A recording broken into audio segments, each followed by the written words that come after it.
تمرین شماره 8 پوزیشن یا حالت دست عوض میشه. دست راست نوت‌های دو، ر، می و سل رو میزنه. البته انگشت چهارم روی نوت فا طبیعتاً قرار میگیره، ولی در این درس نوت فا نیست، برای همین اینجا نوت فا رو نکشیده. و انگشت دوم دست چپ فقط بر روی نوت سل کار میکنه. باید دقت داشته باشید که اینجا نوت سل در ضرب اول اجرا میشه، ولی تا آخر ضرب چهارم میمونه روی نوت سل. به همین ترتیب تا اینجا که سر ضرب اول سل میزنیم تا دوم، باز سر ضرب سوم هم باید یه بار دیگه انگشتم بلند شه و ضربه بزنه که تا چهارم بمونه. من درس شماره 8 رو براتون اجرا میکنم. اگر خواستید فقط انگشت دوم رو بزنید، هیچ وقت این کار رو نکنید. دست کاملا رو حالت طبیعی، منتها فقط انگشت دوم کار میکنه. تمرین شماره 8.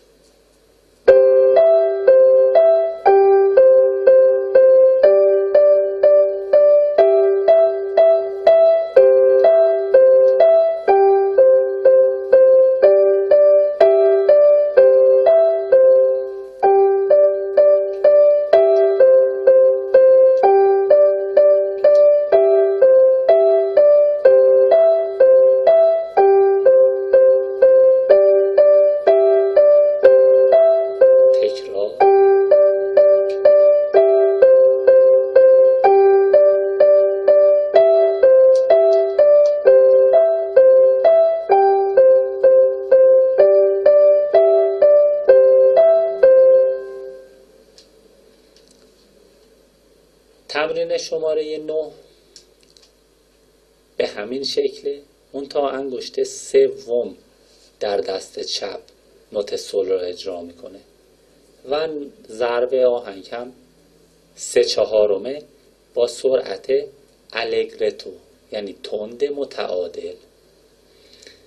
منتها سرعتی که اینجا نوشته شده برای زمانیه که شما به درس تسلط دارید و میخواید سرعتی که سرعت ویژه اون تمرین یا اون درس هست تا اجرا کنید.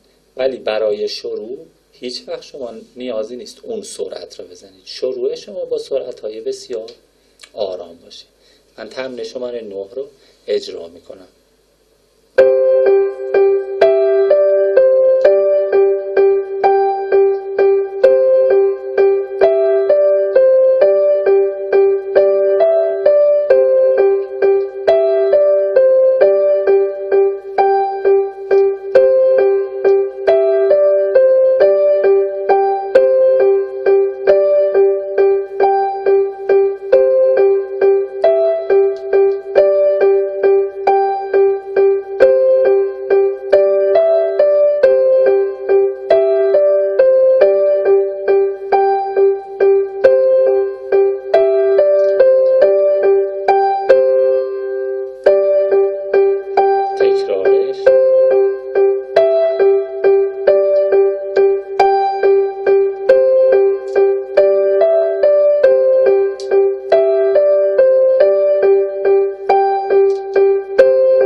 تا اینجا تا درس 9 اجرا شد. یک تمرین دیگه هم شبیه به این درس داریم و اونم تمرین شماره 10 که وضعیت دست ها باز به همون وضعیت قبل دقیقاً، منتها در این درس نوت فا هم به کار رفته و اجرا میشه. من تمرین شماره 10 رو اجرا میکنم.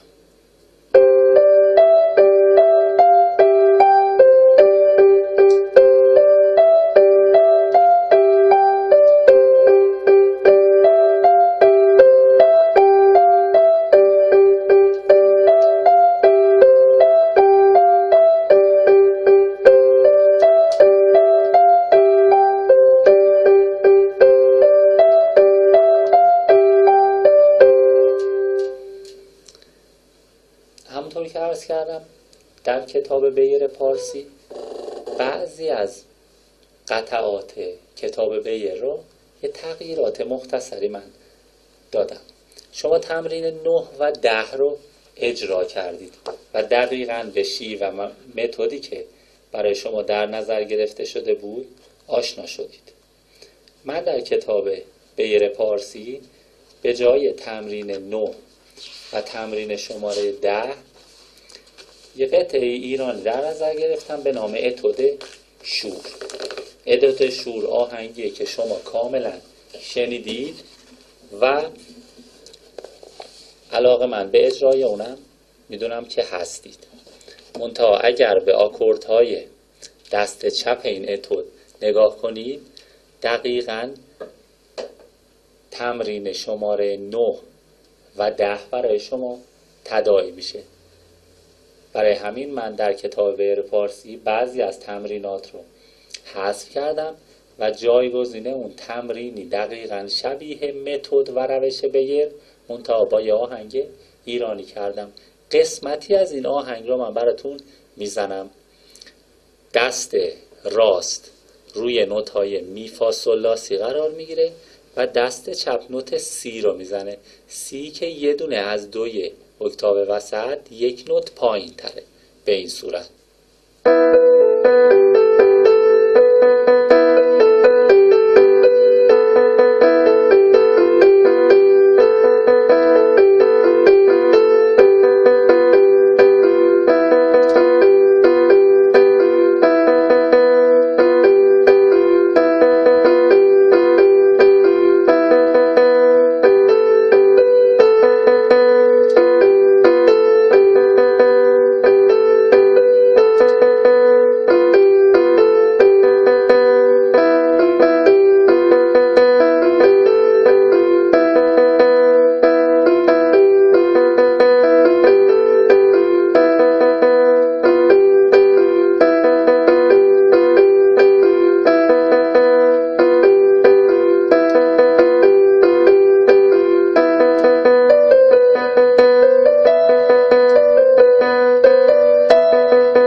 کردید این درس دقیقاً متد تمرین شماره 9 و 10 را داشت، با این تفاوت که با قطعه بسیار زیبایی که همه شنیدید و علاقه من به اجرای اون قطعه هستید اجرا شد. من تمرین 11 کتاب بیر رو میزنم.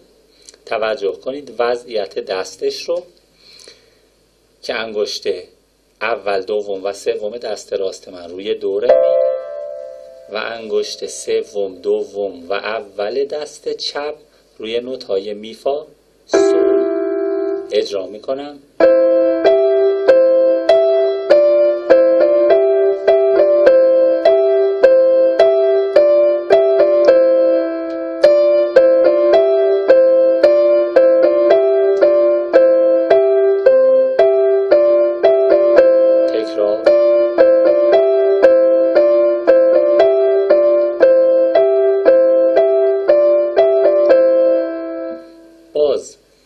در کتاب بیر پارسی به جای تمرین شماره 11 ما در صفحه 24 و 25 4 تمرین قرار دادیم.